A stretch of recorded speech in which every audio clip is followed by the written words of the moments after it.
इस वीडियो में हम पढ़ेंगे इंस्टीट्यूशनल क्रेडिट। ये आंसर है सोर्सेस ऑफ एग्रीकल्चर फाइनेंस, जिसमें हमने इसके पहले वाले वीडियो में नॉन इंस्टीट्यूशनल क्रेडिट पढ़ा था। अभी इस वीडियो में हम पढ़ेंगे बी पार्ट, इंस्टीट्यूशनल क्रेडिट। ठीक है। अभी जो इंस्टीट्यूशनल क्रेडिट होता है, ये क्या होता है कि कौन रेगुलेट करता है? गवर्नमेंट रेगुलेट करती है। ठीक है। ये गवर्नमेंट के रूल्स एंड रेगुलेशन में रहता है। बट जो हमने पढ़ा था नॉन इंस्टीट्यूशनल क्रेडिट, वो गवर्नमेंट के रूल्स एंड रेगुलेशन के अंडर नहीं आता, जैसे मनी लैंडर्स एंड लैंडलॉर्ड्स। इसके बारे में हमने पढ़ा था। तो अभी इस वीडियो में हम पढ़ेंगे इंस्टीट्यूशनल क्रेडिट क्या होता है और कौन कौन से टाइप होते हैं उसके। The share of institutional credit has increased substantially within the sectors. Cooperative and the commercial bank have been playing a major role in the rural agriculture credit. Let us discuss in the brief the major sources of institutional credit. देखो, ये जो होता है corporative और commercial bank, ये किसके under आती हैं? आरबीआई और गवर्नमेंट के अंडर आती हैं। ठीक है। तो ये इसलिए इसे हम क्या बोलते हैं? Institutional credit. ठीक है। मतलब बहुत सारे रूल्स एंड रेगुलेशन के अकॉर्डिंग ही फार्मर को क्रेडिट दिया जाता है। ये स्ट्रक्चर है, structure of agriculture credit in system in India. तो सबसे पहले कौन होता है? गवर्नमेंट ऑफ इंडिया, फिर रिजर्व बैंक ऑफ इंडिया किसको देती है? नाबार्ड को देती है। National agriculture bank of national bank of agriculture rural development, national Bank for Agriculture and Rural development. ठीक है। और फिर ये क्या करता है? Commercial bank rural cooperative credit institution को देता है, फिर रीजनल रूरल बैंक को। फिर जो रूरल कोऑपरेटिव क्रेडिट सिस्टम है, इसके कुछ टाइप है: लॉन्ग टर्म क्रेडिट स्ट्रक्चर और शॉर्ट टर्म क्रेडिट स्ट्रक्चर। मतलब लॉन्ग टर्म के लिए भी क्रेडिट दे सकता है फार्मर को और शॉर्ट टर्म के लिए भी दे सकता है, जो भी डिमांड होती है फार्मर की उसके बेस पे। फिर ये लॉन्ग टर्म में क्या कहता है? State cooperative agriculture and the rural development bank, फिर स्टेट कोऑपरेटिव बैंक और primary cooperative agriculture and the rural development bank and primary agriculture credit society. ठीक है। और डिस्ट्रिक्ट सेंट्रल कोऑपरेटिव सोसाइटी। तो ये टाइप है किसके? लॉन्ग टर्म क्रेडिट स्ट्रक्चर कैसा होगा और शॉर्ट टर्म क्रेडिट स्ट्रक्चर कैसा होगा। तो ये स्ट्रक्चर है। अभी आगे पढ़ेंगे हम कि क्या होता है ये। तो सबसे पहले हम पढ़ेंगे कमर्शियल बैंक।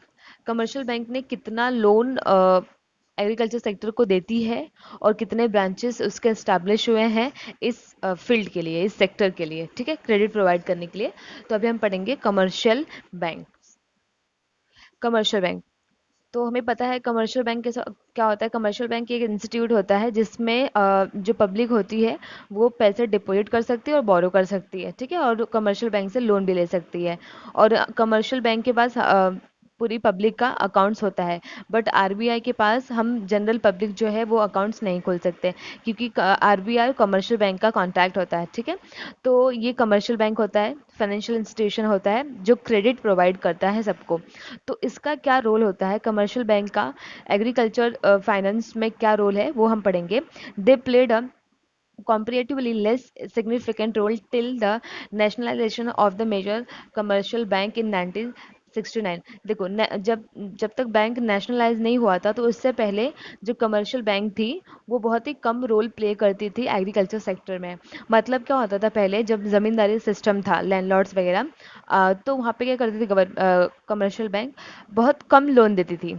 ठीक है। या फिर ये जो कमर्शियल बैंक थी वो उन्हीं को लोन देती थी, उन्हीं फार्मर को लोन देती थी जो फार्मर काफ़ी ज़्यादा रिच होते थे और कमर्शियल क्रॉप्स उगाते थे, उनको ये सपोर्ट करती थी। और जो स्मॉल स्केल इंडस्ट्रीज थी, छोटे फार्मर थे, मार्जिनल फार्मर थे, उनको कमर्शियल बैंक क्रेडिट प्रोवाइड नहीं करती थी। क्योंकि कमर्शियल बैंक को मतलब मेन सोर्स क्या होता है इनकम अर्न करने का? Interest rate.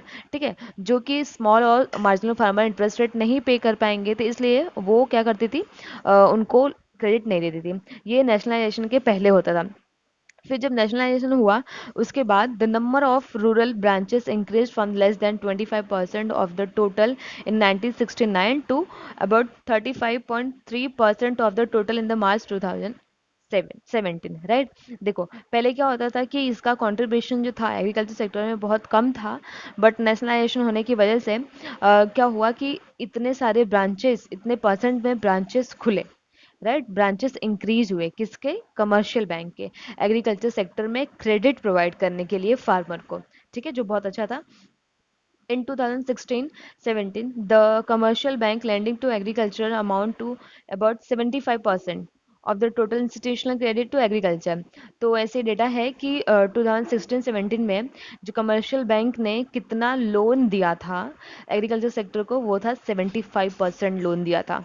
ठीक है, सिर्फ और सिर्फ एग्रीकल्चर सेक्टर को। अभी हम लोग पढ़ेंगे commercial bank lending can be. जो कमर्शियल बैंक लोन देती है ना, वो लोन बहुत सारे टाइप्स का होता है। फर्स्ट क्या है, short term, medium and long term, direct finance and indirect finance. ठीक है, तो अभी हम पढ़ेंगे शॉर्ट टर्म। जो लोन होता है, जो फार्मर शॉर्ट टर्म लोन लेते हैं, वो किस वजह से लेते हैं, किस पर्पस के लेते हैं। और जो मीडियम टर्म होता है वो किस पर्पस के लिए लेते हैं। डायरेक्ट फाइनेंस क्या होता है और इनडायरेक्ट फाइनेंस क्या होता है। ठीक है, तो अभी पढ़ेंगे हम शॉर्ट टर्म फाइनेंस क्या होता है।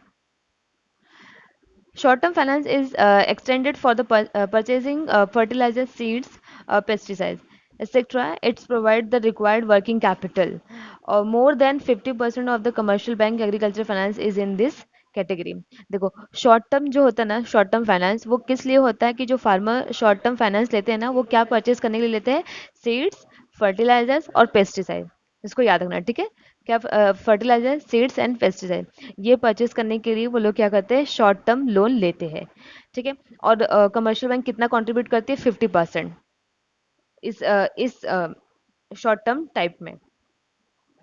सेकंड क्या है, मीडियम टर्म और लॉन्ग टर्म लोन। तो अभी मीडियम टर्म और लॉन्ग टर्म लोन फार्मर क्यों लेता है वो हम पढ़ेंगे। देखो, commercial banks lend medium term but do not encourage the long term finance. जो कमर्शियल बैंक है वो क्या करती है, मीडियम टर्म लोन देती है बट लॉन्ग टर्म फाइनेंस देने में मतलब वो उसको एंकरेज नहीं करती, उसको बढ़ावा नहीं देती है फार्मर के लिए कि वो लोग लॉन्ग टर्म फाइनेंस ले। Money borrowed under this usually used to purchase cattle equipment and improvement of land। देखो, जो मीडियम टर्म लोन होता है वो किस लिए होता है कि फार्मर किस लिए लेता है, इक्विपमेंट खरीदने के लिए। ठीक है, इम्प्रूवमेंट ऑफ लैंड मतलब लैंड को इम्प्रूव करने के लिए, फर्टिलाइजर करने के लिए, राइट, या फिर कोई भी काम हो तो इसके लिए ह्यूज अमाउंट चाहिए रहता है। इसलिए वो कौन से लोन लेता है, मीडियम टर्म और लॉन्ग टर्म लोन लेता है। In the recent year however bank have become liberal and therefore have widened scope of medium term lending. Accordingly, some of the medium term lending get extended to the long term। देखो, क्या वो बोला है कि अभी क्या हो गया है कि जो बैंक है वो क्या हो गई, लिबरल हो गई है। लिबरल मतलब फ्रीडम मिल गई है बैंक को। तो फ्रीडम मिलने की वजह से बैंक के पास बहुत ज़्यादा स्कोप आ गया है। क्यों, क्योंकि अगर किसी चीज़ को, किसी फील्ड को, किसी सेक्टर को फ्रीडम दी जाए तो वो अपने हिसाब से काम करता है, राइट। तो वो काफ़ी स्कोप बढ़ा सकता है हर एक फील्ड में। बट अगर उसको लिमिटेशन में रखा जाए, उसको रिस्ट्रिक्शन में रखा जाए, तो फिर स्कोप नहीं बढ़ते। ठीक है, तो लिबरल होने की वजह से क्या हुआ कि बहुत सारे ब्रांचेस खुले और बहुत सारे स्कोप आए मीडियम टर्म लोन देने के लिए फार्मर को। और ये मीडियम टर्म लोन जो है वो कहाँ तक स्टैंड हो गए, लॉन्ग टर्म लोन तक और लॉन्ग टर्म फाइनेंस तक। ठीक है, nearly 50% of the banks lending to agriculture fall under this group। ठीक है, और medium and long term loan देती है कमर्शियल बैंक सबसे ज़्यादा। और 50% उसका 50% तक जो पैसे है वो कहाँ पे जाता है, एग्रीकल्चर सेक्टर को क्रेडिट प्रोवाइड करने में जाता है। ठीक है, तो ये मीडियम टर्म और लॉन्ग टर्म लोन था। और याद रखना है कि ये जो मीडियम टर्म और लॉन्ग टर्म लोन है, इसमें क्या खरीदने के लिए, कैटल और इक्विपमेंट, इम्प्रूवमेंट ऑफ लैंड। और शॉर्ट टर्म में क्या था, सीड्स, फर्टिलाइजर, पेस्टिसाइड्स। ठीक है, ये डिफरेंस है। अभी जो हम देखेंगे डायरेक्ट फाइनेंस क्या होता है।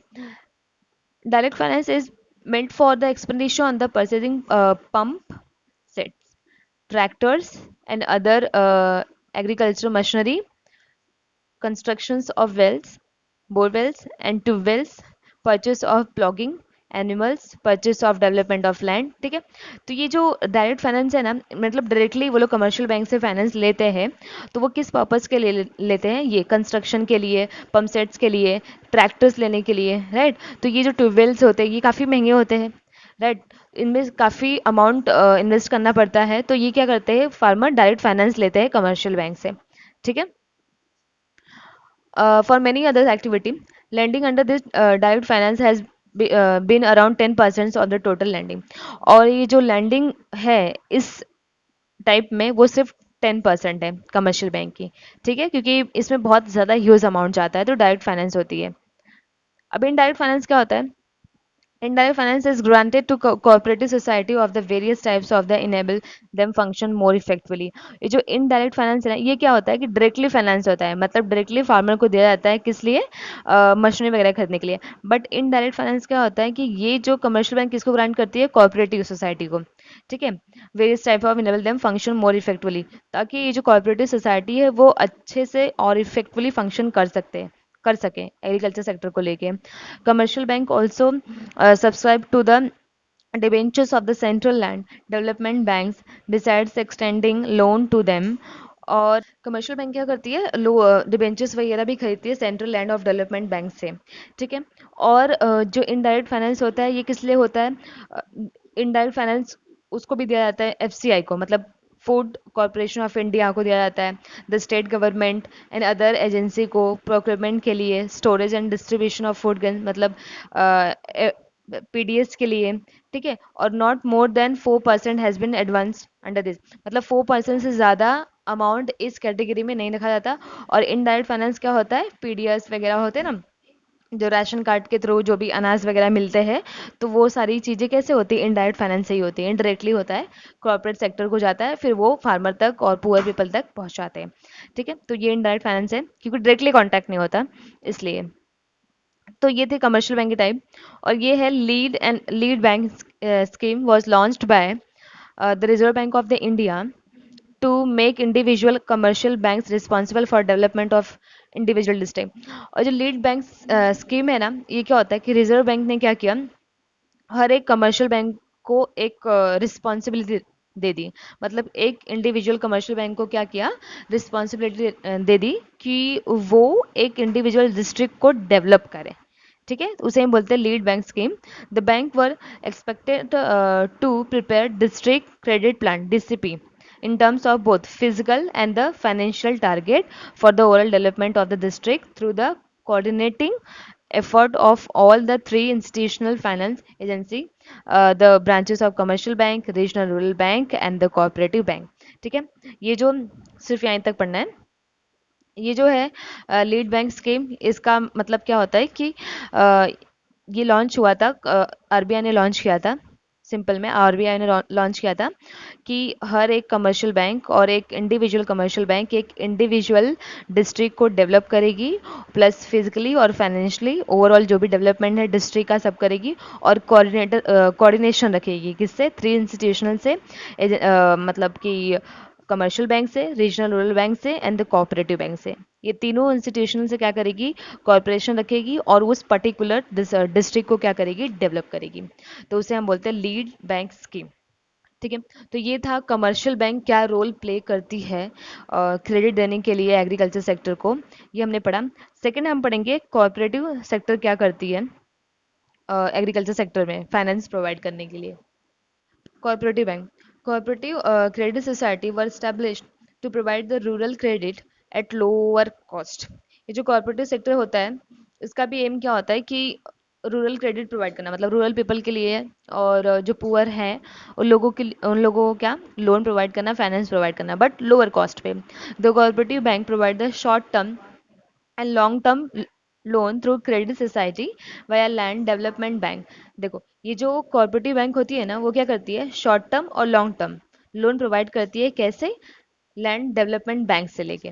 ठीक है, और they have well established organisation as shown in the following chart.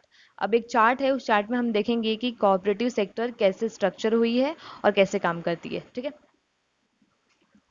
Structure of cooperative. अब कोऑपरेटिव का स्ट्रक्चर कैसा है? कोऑपरेटिव फर्स्ट क्या है? State cooperative bank at state level. State level पे जो काम करती है उसे हम बोलते हैं state cooperative banks agriculture sector के लिए और पुअर रूरल पुअर के लिए। और सेकंड क्या है? सेंट्रल कोऑपरेटिव बैंक, ये किसके लिए काम करती है? डिस्ट्रिक्ट लेवल के लिए, याद रखना, स्टेट लेवल के लिए। और सेंट्रल कोऑपरेटिव बैंक्स किसके लिए काम करती है? डिस्ट्रिक्ट लेवल के लिए। और प्राइमरी एग्रीकल्चर क्रेडिट सोसाइटी किसके लिए काम करती है? एक पर्टिकुलर विलेज के लिए।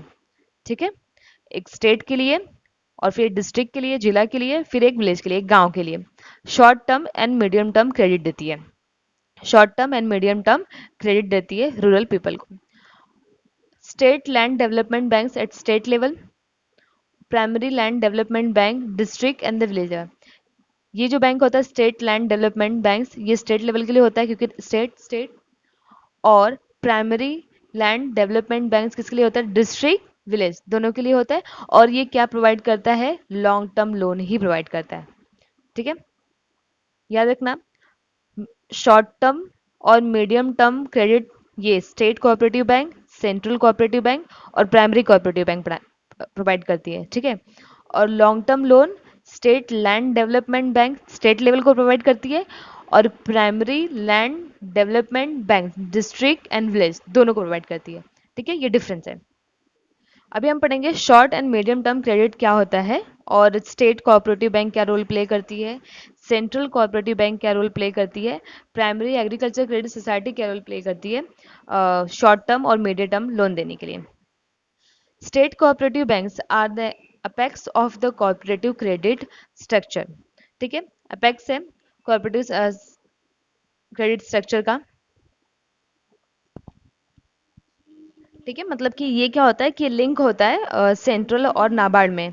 तो apex of the cooperative credit structure क्योंकि मल्टीपल रोल प्ले करता है, they act as a link between the central cooperative banks, इसको ध्यान देना, central cooperative banks and the National Bank for Agriculture and Rural Development. तो ये जो state cooperative bank है ना, ये क्या करता है? लिंक रहता है किसमें? देखो, दे एक्ट, ये क्या है? सेंट्रल कोऑपरेटिव बैंक है। तो सेंट्रल कोऑपरेटिव बैंक किसके लिए था? डिस्ट्रिक्ट के लिए था। ठीक है, और ये क्या है? स्टेट कोऑपरेटिव बैंक है। ठीक है, और ये किसके बीच में लिंक होता है? नाबार्ड, नाबार्ड। ठीक है, नाबार्ड से वो पैसे लेगा फिर सेंट्रल को देगा, ऐसा है। और सेंट्रल कोऑपरेटिव बैंक्स क्या करता है? Function at the district level. अभी हमने पढ़ा कि जो सेंट्रल कोऑपरेटिव बैंक्स है, इसमें बहुत कंफ्यूजन होता है, तो बहुत ध्यान से समझना। जो सेंट्रल कोऑपरेटिव बैंक्स फंक्शन है at the district level and provide link between the primary society and state cooperative bank. समझ में आया? ये जो सेंट्रल बैंक है ना, ये क्या करता है? प्राइमरी, और ये क्या है? सेंट्रल है, किसके बीच में लिंक होता है? स्टेट। ठीक है, स्टेट। तो ये जो सेंट्रल है, जो डिस्ट्रिक्ट के लिए, वो स्टेट से लेगा और प्राइमरी को देगा। समझा? ऐसे। Okay, the primary society borrow money from the state cooperative through central cooperative. समझ में आया? ये जो प्राइमरी सेक्टर होता है वो क्या करेगी? बोरो करती है लोन किससे? स्टेट कोऑपरेटिव से, थ्रू सेंट्रल कोऑपरेटिव से। मतलब प्राइमरी जो है वो क्या करेगी? किससे लोन लेगी? सेंट्रल से लेगी, एकदम ध्यान से समझना। और सेंट्रल किससे लेगा? स्टेट कोऑपरेटिव सोसाइटी से लेगा, सोसाइटी से लेगा। ठीक है, और स्टेट कोऑपरेटिव किससे लेगी? नाबार्ड से लेगी। समझा? NABARD state, NABARD state, central, primary, ऐसा होता है। अब प्राइमरी क्या होगा? Primary credit societies are the base level that is at the village level, they provide the short term medium term credit to the farmer. अब जो प्राइमरी क्रेडिट सोसाइटी होती है वो क्या शॉर्ट टर्म और मीडियम टर्म क्रेडिट देती है? किसको? फार्मर को। ठीक है, फार्मर किससे लेगी? सेंट्रल से ले, सॉरी, प्राइमरी किससे लेगी? सेंट्रल से लेगी। सेंट्रल किससे लेगा? स्टेट से लेगा। स्टेट किससे लोन लेगा? नाबार्ड से लेगा। नाबार्ड किससे लेगा? गवर्नमेंट ऑफ इंडिया या फिर आरबीआई से। ठीक है, तो ऐसे स्ट्रक्चर होता है क्रेडिट प्रोवाइड करने का फार्मर को। और फिर फाइनली प्राइमरी सेक्टर से कौन लेगा? फार्मर लेगा। ठीक है, beside the credit they also help farmer by supplying seeds, fertiliser, insecticides, agricultural equipment, marketing and the farm produce etc। ठीक है, तो ये जो प्राइमरी सेक्टर्स है वो short term medium term loan और क्रेडिट देती है फार्मर को, प्लस वो बहुत सारे सपोर्ट भी करती है, मतलब सीड्स और फर्टिलाइजर, इंसेक्टिसाइड्स जो होते हैं, दवा होता है मतलब कीटाणु को मारने का, वो भी प्रोवाइड करती है, एग्रीकल्चर इक्विपमेंट प्रोवाइड करती है, मार्केटिंग फैसिलिटी प्रोवाइड करती है। ठीक है, लॉन्ग टर्म क्रेडिट में क्या था कि हमने देखा था, for long term credit land development bank are established. हमने देखा था अभी स्ट्रक्चर वो चार्ट में कि लैंड डेवलपमेंट बैंक था। ओके, और they work at two level. ठीक है, at the district level and there are primary land development bank and the state level state land development bank, loan from the land development banks are for period of, हाँ ये जो long term में था कि हमें देखा था कि लॉन्ग टर्म जो था उसमें एक बैंक स्टैब्लिश थी, उसे हम क्या बोलते थे, लैंड डेवलपमेंट बैंक्स, ठीक है। तो वो लोन प्रोवाइड करता था स्ट्रिक्ट और विलेज लेवल पर, ठीक है। और जो स्टेट लैंड डेवलपमेंट था वो किसको प्रोवाइड करता था, स्टेट को, याद रखना। जो स्टेट लैंड डेवलपमेंट बैंक है वो स्टेट को प्रोवाइड करता था, लोन चार्ट में देखा था हमने। और प्राइमरी लैंड डेवलपमेंट बैंक किसको प्रोवाइड करता था, district and village. Loan from the land development banks are for period of 10 to 15 years. ये लॉन्ग टर्म के लिए लोन है, तो ये 10 या 15 साल से तक रहता था loan. And at the times they are extended for up to 20 years. और कभी अगर ज़्यादा ज़रूरत पड़ी तो ये लोन बढ़ के लोन डेट और बढ़ जाता था, वो 20 साल तक भी हो जाता था, ठीक है। तो ये लॉन्ग टर्म लोन था किसका, कॉर्पोरेटिव बैंक्स का। अभी हम पढ़ेंगे रीजनल रूरल बैंक का क्या रोल होता है एग्रीकल्चर फाइनेंस प्रोवाइड करने में, ठीक है। देखो, regional rural banks RRB, they were established in 1975 on the recommendation of M Narasimha committee, ठीक है। नरसिम्हा कमेटी के रिकमेंडेशन पे ये जो है रीजनल रूरल बैंक स्टैब्लिश्ड हुई थी 1975 में। एग्जाम में ये मेंशन करना, ठीक है। और these banks were regionally based, rurally oriented, and they generally sponsored by the scheduled commercial bank. Some private sectors banks as well as state cooperative banks have also supported the RRBs. At the present, there are 56 RRBs. अभी कितने RRBs है, मतलब regional rural bank है 56। और जो regional rural bank थे इनका main objective और मेन पर्पस क्या था, वो जो रूरल पीपल हैं रूरली ओरिएंटेड थे, मतलब जो रूरल हैं पीपल है, जो पुअर है, उनको ही सपोर्ट करना, उनको ही क्रेडिट प्रोवाइड करना, ठीक है। ऑब्जेक्टिव्स पढ़ेंगे हम इस बैंक के। To develop rural economic, first and main objective है टू डेवलप रूरल इकोनॉमी, क्योंकि नेम सजेस्ट कर रहा है रीजनल रूरल बैंक, मतलब ये बैंक सिर्फ रूरल डेवलपमेंट, रूरल इकोनॉमी को डेवलप करने के लिए मेन पर्पस और मेन ऑब्जेक्टिव था है। सेकंड क्या है, to extend finance to farmer specially small and the marginal village artisans, small entrepreneurs and the agricultural labourers, ठीक है। सेकंड ऑब्जेक्टिव क्या था इसका, फर्स्ट क्या है, रूरल इकोनॉमी को डेवलप करना। और सेकंड क्या है, जो स्मॉल है मार्जिनल है जो विलेज में है उनको क्या करना, क्रेडिट प्रोवाइड करना। क्यों, क्योंकि उनके पास इतने पैसे नहीं होते, तो ये बैंक मेनली उनके लिए बनी हुई है। To supply credit to those area where other financial institution are not active, ठीक है, नॉट एक्टिव। मतलब इसका थर्ड ऑब्जेक्टिव क्या है कि ऐसे एरिया में फाइनेंस प्रोवाइड करना और फाइनेंस देना, सप्लाई करना क्रेडिट, जहाँ पे जो भी फाइनेंशियल इंस्टीट्यूशन है अदर स्टेट प्राइमरी, ठीक है, जो हमने पढ़ा, वो डिस्ट्रिक्ट, ये अगर एक्टिव नहीं है तो ये जो बैंक है क्रेडिट सप्लाई करेगी, ठीक है। ये ऑब्जेक्टिव्स हैं। IRBs lent more than rupees 1000 billion of the credit to the agriculture and allied activity in 2016-17। ये डेटा दी हुई है, कितना प्रोवाइड किया लोन और क्रेडिट फार्मर को, rupees 1000 billion। There has not been much progress in their share in the recent year. Political interferences, pressure from the vested interested, and the poor recovery are some of the serious problems that confront the RBI। तो बोला गया है कि मतलब जो भी RRB का है, मतलब रीजनल रूरल बैंक की वजह से जो भी सक्सेस होता वो नहीं हो पाया, मतलब जो भी ऑब्जेक्टिव था वो अचीव नहीं हो पाया, क्योंकि बहुत सारे इंटरफेरेंसेस थे, इंटरफेयर थे किसके और प्रेशर थे पॉलिटिकल, ठीक है। और बहुत सारी चीजें थी जिसकी वजह से ये इतना सक्सेस नहीं हो पाया। To improve the functioning of the RRBs, it is necessary to improve the capital base of this institution। देखो वेरी नाइस, क्या लिखा है, अगर आरआरबी का फंक्शन इम्प्रूव करना है तो आरआरबी के पास, रीजनल रूरल बैंक के पास उतने कैपिटल भी होने चाहिए बेस ऑफ दिस इंस्टीट्यूशन, मतलब कैपिटल में इम्प्रूवमेंट होना चाहिए, क्योंकि बिना पैसे का तो कैपिटल होना चाहिए। allow greater liberty in the functioning, provide refinance at the lower rate of interest, and they train the bank personnel in all aspect of the agriculture and rural development. देखो, अगर मतलब रीजनल रूरल बैंक की अगर function develop करना है, improve करना है, तो उनको सबसे पहले फ्रीडम दो, राइट? फ्रीडम दो, प्लस लोअर इंटरेस्ट रेट पे वो लोन प्रोवाइड करे, ठीक है, रीफाइनेंस हो, और कैपिटल में इम्प्रूवमेंट हो, ठीक है। अगर ये सारी चीज़ें होंगी तो रूरल डेवलप जो रीजनल रूरल बैंक है उसकी वजह से agriculture and the rural development हो जाएगा, ठीक है। तो ये रोल था किसका, रीजनल रूरल बैंक का एग्रीकल्चर सेक्टर में फाइनेंस प्रोवाइड करने का, ठीक है। आई होप समझा होगा, ये था institutional agriculture finance. Thank you.